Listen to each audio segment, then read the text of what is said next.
atau dari harddisknya Dian Sandi, nggak ada. Dian Sandi itu mengupload secara bebas. Dan itu bebas itu artinya 9 juta orang. Iya, gitu. Sebentar Dokter Tifa. Sorry, saya tambahin. Monggo. Saya mau ngingetin ya bahwa pada beberapa bulan yang lalu sebelum kita jadi tersangka itu pihak mereka itu menyangkal ya bahwa Pak Jokowi melaporkan kita dengan pasal 3235. Nyatanya ada di BAP. Iya, pasal 3235 itu kita tahu dari gelar perkara khusus tanggal 15 Desember 2025 bohong. Ya. Orang ini membohong terus. Ada error in persona, ada locus delicti juga yang dikritisi oleh kuasa hukum kemarin, Profesor. Pertama kali kita sampaikan ya, pra-peradilan ketiga sudah kita daftarkan. Sudah didaftarkan.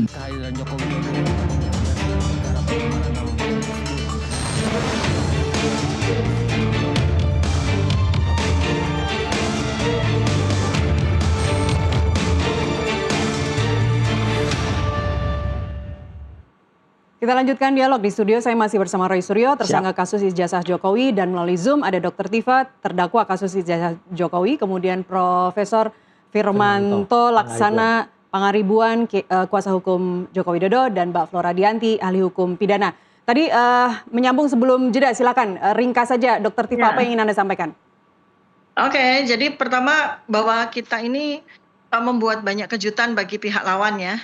Jadi ya harus diketahui itu ya bahwa strategi Prapit yang diajukan oleh Mas Roy itu pasti menimbulkan banyak kejutan, dan memang kita mesti sampaikan ya bahwa pada setahun kita pelajari bersama itu banyak sekali cacat prosedur dan cacat formil. Maka nggak heran kalau Prapitnya itu nanti akan berjilid-jilid gitu loh. Karena memang sesuai dengan cacat prosedur dan cacat formil yang kita temukan, dan ini menjadi pembelajaran buat kita semua. Jadi ini bukan sama sekali, saya yakinkan ya bahwa kita bersama bicara bahwa Prapitnya Mas Roy ini bukan untuk mengulur-ngulur waktu, enggak. Semua sudah kita persiapkan dalam sidang ya. Pertama, kemudian kejutan yang berikutnya adalah dari BAP yang sudah terlebih dahulu saya terima. Daftar saksi, kemudian daftar ahli, kemudian daftar barang bukti itu wah kita tercengang gitu ya, dan mudah-mudahan juga artinya begini, kalau eksepsi kita diterima itu juga sebuah proses keterkejutan yang sama juga kepada pihak lawan. Insya Allah begitu. Tapi anyhow misalnya sidang berjalan di antara kami berdua, kita juga dengan senang hati untuk membongkar semua BAP yang ribuan ya. Resumenya aja 2.776. Kalau seandainya kita asumsikan kalikan 5 saja gitu ya, berarti BAP-nya kira-kira lebih dari 10.000 halaman ya kan, gitu ya, 15.000 halaman. Nah, dengan senang hati itu kan kita kita akan bedah satu demi satu. Begitu juga dengan ratusan saksi dan ahli ya. Jadi intinya kita belajar sama-sama ya, kita belajar sama-sama dan mendudukkan persoalannya pada keadilan dan kebenaran.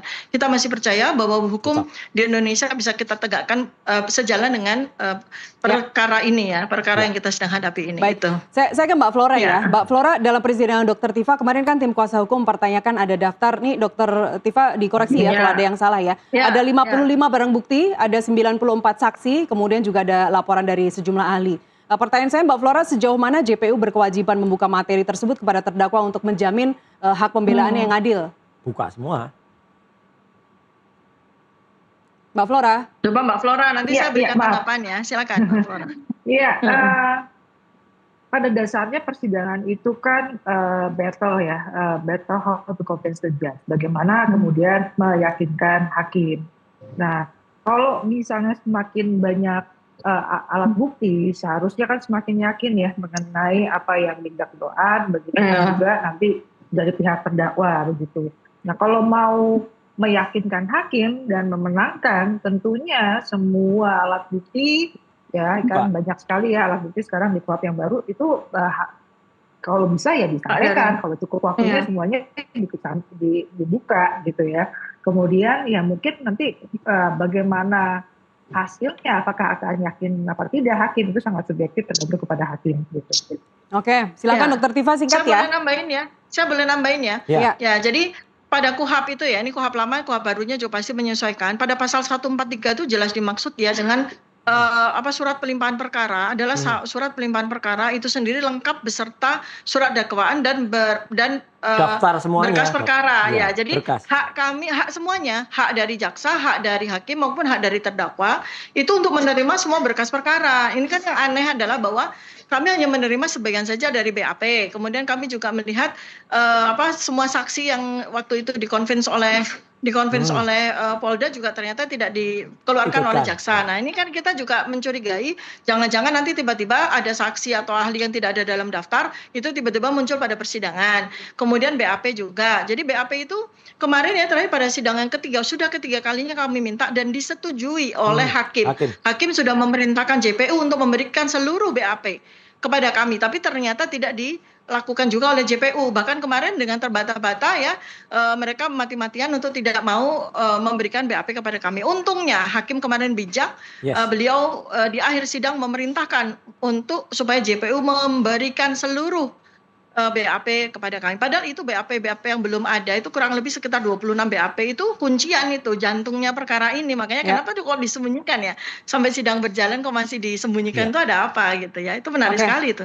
Ya, gini Mbak Nas. Jadi saya sangat menghormati dan melihat bagaimana perjuangan tim hukum Dr. Tifa ya ketika sidang pada saat hari pertama lalu pun yang saya tahu BAP yang diberikan itu hanya BAP terdakwa. Nah ini kan nggak boleh dalam dalam KUHP semuanya harus diberikan BAP terdakwa, BAP semua saksi, semua ahli. Bahkan kemarin yang diminta oleh tim Dr. Tifa adalah bagaimana meminta daftar alat bukti, daftarnya saja kok. Bukan, tapi kan jaksa di sana ya Dok ya itu berusaha mempengaruhi hakim. Ini mereka minta barang bukti. Enggak, tapi untungnya hakim Bu Kristina Ernawati itu alhamdulillahnya bagus ya dan itu tegas dan saya menjadi saksi sendiri bagaimana perdebatan itu akan berguna juga bagi saya.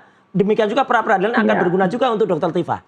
Oke. Mas Roy, pihak Anda kan menyoroti ancaman pidana yang 12 tahun. Ya, betul. 12 dan 8 tahun. 12 dan 8. Apakah tingginya ancaman pidana yang 12 dan 8 itu sebenarnya menjadi alasan utama Anda mengajukan pra-peradilan yang ketiga Iya, ini? karena ini kan pasal selundupan. Yang katanya dulu ketika pelaporan Pak Firmanto juga ingat, saya tidak melaporkan orang. Mas Roy, tapi kan ini ancaman maksimal. Makanya itu tiba-tiba dalam BAP-nya Jokowi itu ada. Berarti kan bohong itu orangnya. Jadi kan orang itu melaporkan kami. Makanya ancaman maksimal yang sebenarnya kemarin pada pra-peradilan terbukti tidak ada barang bukti dan juga saksi yang terkait langsung. Misalnya melihat saya melakukan hacking, saya mencuri dari harddisknya Jokowi atau dari harddisknya Dian Sandi, nggak ada. Dian Sandi itu mengupload secara bebas. Dan itu bebas itu artinya 9 juta orang. Gitu. Sebentar Dr. Tifa. Sorry saya tambahin. Monggo. Saya mau ngingetin ya bahwa pada beberapa bulan yang lalu sebelum kita jadi tersangka itu pihak mereka itu menyangkal ya bahwa Pak Jokowi melaporkan kita dengan pasal 3235. Nyatanya ada di BAP. Iya, pasal 3235 itu kita tahu dari gelar perkara khusus tanggal 15 Desember 2025 ya. Orang ini membohong terus. Ada error in persona, ada locus delicti juga yang dikritisi oleh para kuasa hukum kemarin, Profesor. Ya, Prof. Firman silakan. Ya, jadi saya harus lurusin. Jadi tidak ada tuh deny seperti itu. Karena dari awal kami sudah menyampaikan bahwa kami jejak digital Bang Firman ada jejak digital. Sebentar Dr. Tifa sebentar. Kami menyampaikan suatu aduan ya di mana aduan itu kami lengkapi dengan bukti-bukti awal adalah dokumen-dokumen ITA. Kemudian dalam penyelidikannya ternyata ditemukan adanya tindak pidana. Karena kan kami juga melihat dalam era post-truth seperti ini jangan-jangan bukan Bu Tifa, jangan-jangan bukan Mas Roy, jangan-jangan bukan yang lain-lainnya. Bisa aja ngeles nih Pak. Jadi saya nggak perlu ngeles. Dari awal kita malah membuat ini akhirnya ketika memang terverifikasi maka tentu di dalam penyelidikan ada nama-namanya dan itu straight langsung. Jadi kita nggak mau lah kita main-main seperti itu. Oke, Prof. Firman. Jadi Prof. Firman terkait error in persona dan locus delicti-nya yang tidak sesuai, komentar Anda? Kalau bicara error in persona sebagainya kan benar Ibu Tifa orangnya. Kecuali beda, maka benar bukan Bu Tifa misalnya. Tapi kan ini benar. Seperti diverifikasi. Jadi kalau bicara nota perlawanan, formil, ya kan dilihat, diverifikasi siapa. Tapi kalau apa yang disampaikan dari tadi itu adalah udah materi pokok. Dan yang perlu kita ketahui ya pemirsa ya, bahwa kita tuh hanya perlu membuktikan 2 alat bukti saja. Jadi kalau tadi disampaikan kita akan begini, menurut saya tidak seperti itu. Walaupun tentu error in objecto kita harus sampaikan. Karena kan kita sudah bisa lihat kan bahwa secara material persoalan ini kan adalah ijazah Pak Jokowi dan Bu Tifa juga secara gamblang menyampaikan Pak Jokowi yang mana. Kalau kita bicara siapa yang mengunggah itu kan berbeda dengan siapa pemilik atau siapa yang sudah kita exercise dan sekali lagi ketidaktahuan undang-undang ITE. Sebentar Dr. Tifa, sebentar. Undang ITE. Sebentar Dr. Tifa. sekali lagi kan ini sudah masuk ke dalam materi. Dan saya yakin karena kita sudah berbicara mengenai materi berarti kan ke pembuktian. Jadi saya pikir udah tepat itu. Tadi ajakan Bu Tifa Ya, juga tapi lucu. sabar, kita tunggu. Iya, udah benar. Makanya kita tunggu aja. Tentu kan jaksa akan menggunakan semua Oke, apa itu ya yang nanti mereka di bisa pembuktian lakukan. ya, Ya. Prof. Betul, saya rasa Oke, gitu. baik silakan. Tapi lucu gini Mbak, semuanya. Jadi ketika sidang Dr. Tifa itu, kenapa beliau dan Pak kuasa hukum mengatakan error persona? Karena pada dakwaannya jelas tertulis. Saya waktu itu malah mendengar tidak ada nama Dr. Tifa. Justru Roy Suryo dan kawan-kawan. Lah ketika di Roy Suryo, saya malah ngacung. Ya saya gitu. Jadi Saya- gitu. saya- Kalau saya- ada, saya- harusnya ada pasal penyertaannya Junto 55 atau apa. Itu nggak ada. Jadi itu